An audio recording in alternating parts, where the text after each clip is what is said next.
Okay, bro, I'm pretty sure this happened in Canada. There was this $20 million, no, it was America, I'm sure, I don't know, somewhere in the world. $20 million gold heist. These motherfuckers stole gold bars and got away with it until recently. I'm pretty sure it was Canada. It was some crazy shit, bro. And they had like no trace of them at first. And then recently, apparently, they arrested 3 or 4 of them. Bro, a lot of heists be going on lately, and it's all inside jobs. So like, and think about how long these people have been planning before they're executed. Like, this isn't something you just do in one day, bro. You gotta hit up. I've done it before in GTA, okay? There's a whole process before you do a heist, and I know it. Let's see what these motherfuckers slipped up on. It took precisely 1 year, but I can finally tell you. This nigga got a nice voice. No, did he? You exactly how they pulled the baffling $22 million Toronto airport gold heist. Who is accused of pulling it off? And the three stupid mistakes that ruined what looked like a flawless score. The mob reporter here with new details and exclusive revelations on the biggest ever gold heist in Canada. A job that ranks 6th on the list of all-time biggest gold robberies. And one that was a daring big-ticket score of a lifetime. Wait, 20 million is 6th? Most gold stolen in the world. What? These niggas stole 6,000 tons of gold for 339 plus billion in today's. God damn. Yo, how the fuck you carrying that much gold anyway, bro? It seemed destined to be another unsolved mystery. My bad. And it might well have stayed that way if it weren't for these seemingly small but significant slips that doomed it all, leading to a wave of arrests in Canada for the stolen gold and more in the United States for a related plot: international gun running. I've got both ends covered. Let me tell you about it. Yo, right. These guys do. First, the heist. Let's break it down. 6,600 variously sized bars of almost pure gold, along with $2 million in US cash. It was all inside a single shipping container aboard an Air Canada flight from Zurich, Switzerland that touched down at 3:56 p.m. on April 17, 2023. It was unloaded from the plane on the tarmac and driven on an armored truck through an underground tunnel that goes beneath the runways to a cargo warehouse on the edge of the airport. The gold bullion weighed slightly more than 400 kilograms.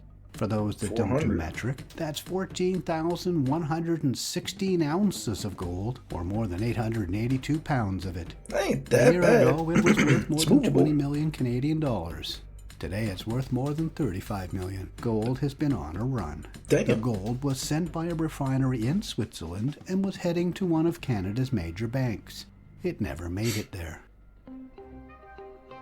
At 6:32 p.m., a man who looked like he knew what he was doing arrived at the airport cargo facility and reversed a plain white 5-ton truck into one of the many loading bays. He was wearing a hat, glasses, medical mask, and heavy work gloves, but he had a safety vest on, so no one seemed to give him much notice. Inside, he talked to Air Canada staff and handed over an Air Waybill, which was a real Air Canada shipping sheet previously printed from within the Air Canada warehouse. But even though the waybill actually says it's for 1,200 kilos of seafood from Scotland, and in fact had already been released the day before, someone in the warehouse delivered the large shipping crate of gold from Switzerland on a forklift and placed it inside the white truck. We see that going on here. The cargo handler and the driver with a $24 million box. Wait, there's no way this guy knew. The driver then just drove away with it. Brink Security didn't arrive until 9:30 p.m. When the container couldn't be found, Air Canada began an internal investigation, police said, and police weren't called until 2:43 a.m. That gave the bandits an 8-hour head start. That's how they pulled the heist off. Smooth, quick, simple. 8 hours, bro? No guns, no violence, no noise. Here's the truck trundling off. It looked like they got away clean.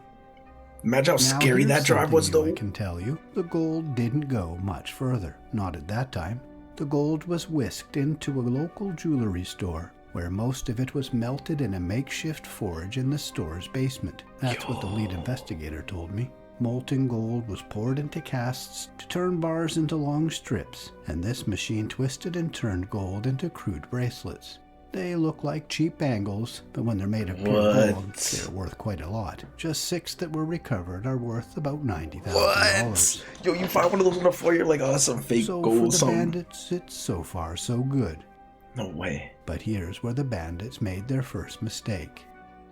Well, the driver did a great job of hiding his face. He made one slip. He talked to the guy. You see it here. Oh, look his skin. closely. He took his glove off his left hand to hold some paperwork, leaving a wayward fingerprint behind. Oh. The lead investigator confirmed to me that a fingerprint analysis was their first break that led to identifying the driver, as I reveal in my reporting in the National Post. Why would you take your gloves Police off? identified him as Durante King McLean, GGs. 25 years old, of Brampton, Ontario. When they went to arrest King McLean, though, they got his truck. Still, the driver was a ghost. Until he made a second big stupid mistake. 360 miles south of the airport, across the Canada-US border in Pennsylvania, a state trooper pulled over the driver of a Nissan Sentra on September 2nd, 2023. The trooper said he spotted the car swerving out of its lane, and its windshields were tinted too dark. Troopers say the driver ran away when they stopped him, but he didn't get far. It was Durante King McLean. A police database flagged him as being wanted by police in Canada. When state troopers opened the trunk of the Nissan, they didn't find stolen gold, but they did find 65 handguns. The firearms were being smuggled into Canada, according to an indictment filed in U.S. court. Wait, so he didn't make enough money to not have to do anything else after? That seems like the one type of heist you gotta do when you're GG's. A couple months later, this nigga's hauling guns? What? The guns were modified to be fully automatic. 11 had been stolen, and 1 had an obliterated serial number. The U.S. federal ATF took over the gun-running case. They searched the driver's phone and allegedly found messages on Threema, an encrypted messaging app, and through Instagram between King McLean and Parsath Paramalingam, a 35-year-old Brampton man. Messages from shortly after the gold heist discussed King McLean illegally crossing the border to get guns to smuggle back to Canada, the indictment claims. Paramalingam told King McLean he is going to leave Portugal to get cash for him, and the next day he sent King McLean a photograph of large stacks of Canadian currency wrapped with rubber bands, the indictment says. That description matches cash Canadian police seized in the case. These stacks, $430,000 in Canadian currency. Investigators on both sides of the border kept unraveling both a gold and a gun plot. The U.S. indictment was unsealed on April 16th. The next morning, on the 1-year anniversary of the gold heist, officials gathered about 4 miles from the scene of the crime to make a surprise announcement. The exact truck. 5 men accused in the heist were arrested in Canada and had already been released from custody pending trial. 4 more are wanted in Canada, although 1, King McLean, the alleged driver, is in custody in Pennsylvania. 4 people were indicted in the U.S. in the gun case, including King McLean and Paramalingam, who was pinched in Canada and may face extradition to the U.S. 1 guy, Archit Growler, 36, of Brampton, is considered a fugitive in Canada and the United States, wanted in both cases. Damn. Now this next part is key to how they pulled off the heist. Among those accused in Canada are 2 men who were Air Canada employees at the time. Get this, one of them, Simran Preet Panesar, was a manager in the cargo warehouse who even gave police investigators their tour of the crime scene at the facility shortly after the heist. How's that for an inside man? A few months later, he resigned from Air Canada, but when police went to speak with him, he had already disappeared. He's still a fugitive, at least at the time I made this video. How many people were involved in the heist? We get a clue to that here. In their raids, police found these 2 versions of a debt list. Bunch of names. Investigators believe they outline who received a portion of the profits from the job. And although police blurred the names before I got them, there appears to be 18 names on each list. And the names are the same on both. Police are trying to identify them all. Now, here is the third big mistake. After the heist, one of the accused Air Canada cargo employees, Param Paul Siji, posted photos of his lavish lifestyle on his Instagram and Facebook pages. GG's, bro.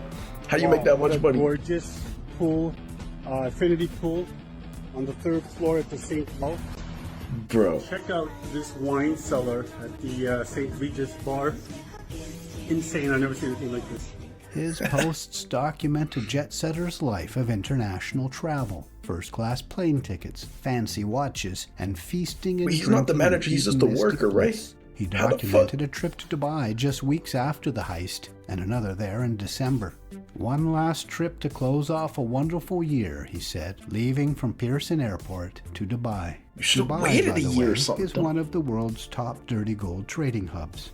It's impossible to believe that police wouldn't be looking carefully at a guy on a warehouseman's wage, living it up like a millionaire playboy, while $22 million in gold and cash is missing. Maybe it will all be explained away, perhaps in court. After all, charges are only allegations. Please give this video a like and leave a comment to juice the algorithm. Make sure you're subscribed to my channel and please tap the thanks button to leave me a tip. That all helps keep my fire burning. Thanks for watching.